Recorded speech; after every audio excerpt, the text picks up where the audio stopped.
I'm noticing, I tend to hop on Facebook Live or record videos when I'm noticing these very strong trends happening within our community, and I'm noticing the temptation that many of us are having to isolate right now, to cut ourselves off from the outside world, from relationships that feel painful, and I can feel the distress that we're in right now. And even though it's so difficult to stay involved, to stay a part of community, I want us to explore how we can move into ease while also keeping others involved in our lives and receiving the support. A lot of abandonment, feelings of abandonment. I've been talking to some that are feeling like everything's falling down this week. Nothing's working. Everything's wrong. And it's driving us back into the hole. But I want to remind us all that we are pattern breakers. We're cycle breakers. We are here to do things differently.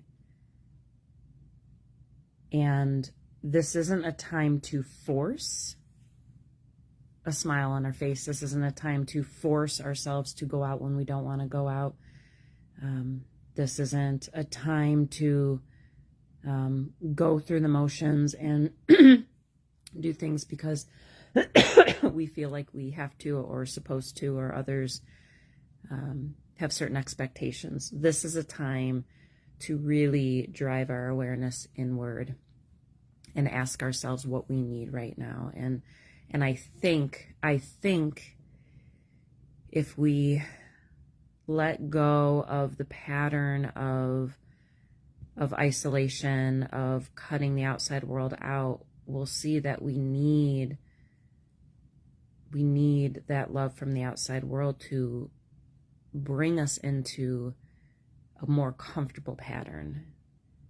So recognize your behaviors right now. Recognize what you've done in the past when things got really tough, when you feel like you can't make ends meet, when you feel like everything has failed, when you feel like your relationships have just become destructive or not supportive.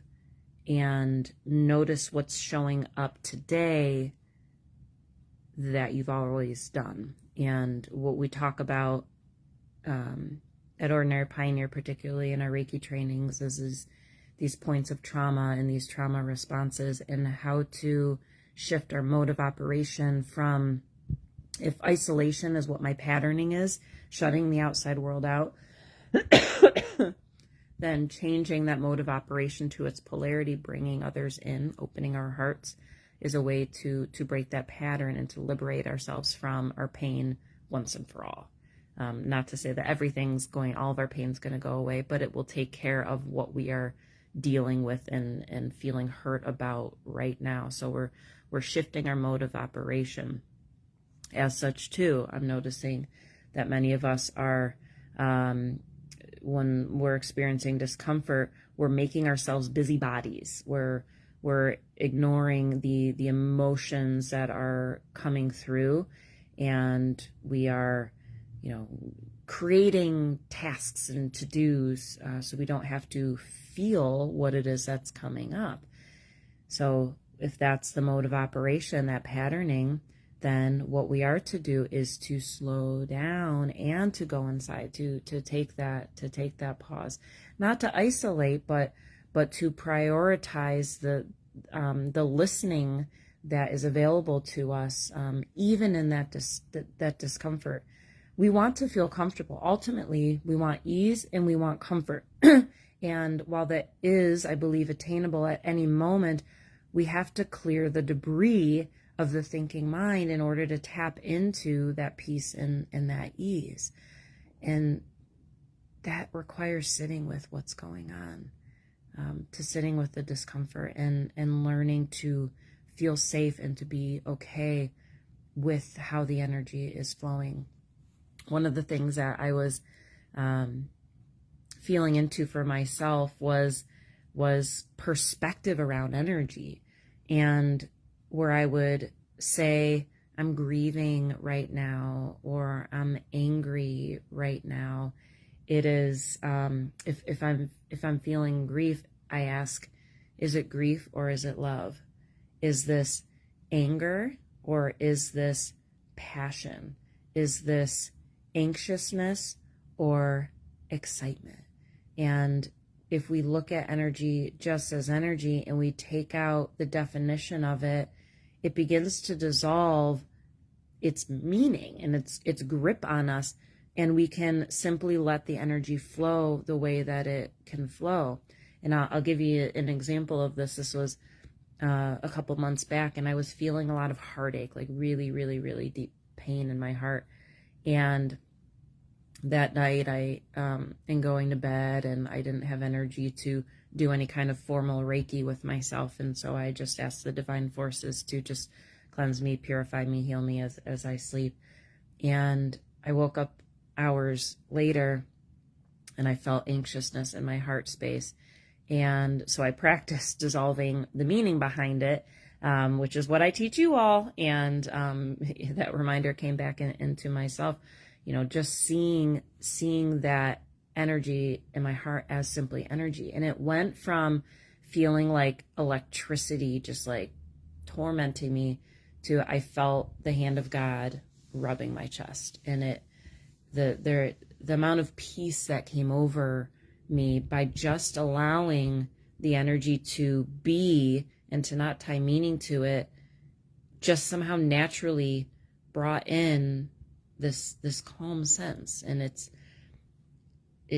it's almost is counterintuitive. We think we have to fix a problem that we're having right now, but really surrender is allowing everything to be as it is and being completely curious about it and open to how the energy is transforming us. It's really, hi Allison. It's so simple yet so difficult for us to allow the energy to flow as it's meant to flow. But that's giving up the ego. That is giving up control of our circumstances and bringing us into this place of humility to connect with this. I'm in the unknown right now. I don't know what's happening. I don't know what's going to come next, but I know that there's some sort of divine intelligence that's in control right now. And I can verify at multiple points throughout my life that everything has always turned out to be okay in the long run. Even when it feels like the worst day, the worst phase of our life, it always ends up being okay. And this time is no different. So we're giving up the ego to surrender ourselves to this ultimate trust that something's in control here. And whatever that is, loves the heck out of us. And it has all of these pieces moving into place, and we're just experiencing one part of that piece. And so as we're meditating today, I invite us to release the story, release destructive thoughts. Don't bring attention to them. It's not forcing the mind. It's not fueling the mind. It's noticing when a thought comes up that says, I'm not good enough. I have nobody that loves me. I'm failing. I've been hearing that this week. I'm failing. I'm abandoned. See the thought, hear the thought, and let it go. There's nothing more to think about. There's no story to create about it. Let it go and come into the empty space that's just on the other side of releasing that thought. And just see what happens. Just see what happens. Notice how the energy begins to shift. and use that new energy to then move you without force. Let it carry you like river water. Just let it carry you into whatever comes next, okay? We are here to relax and release and allow the universe to reveal itself to us, okay? Let me know how you're doing. If you need support right now, please reach out. We have multiple facilitators right now that are ready and willing to support you. And of course, please show up in our events as well. So thank you. I know many of you have reached out. I'm here for you. I'm here with you, as I know you all have been here for me and this space in a really huge way. These last few months, the amount of participation and care that has gone into Ordinary Pioneer is just, it's really, my heart is very touched. It's very touched. So thank you for the work that you're all doing here too. And all right, love you. Mwah.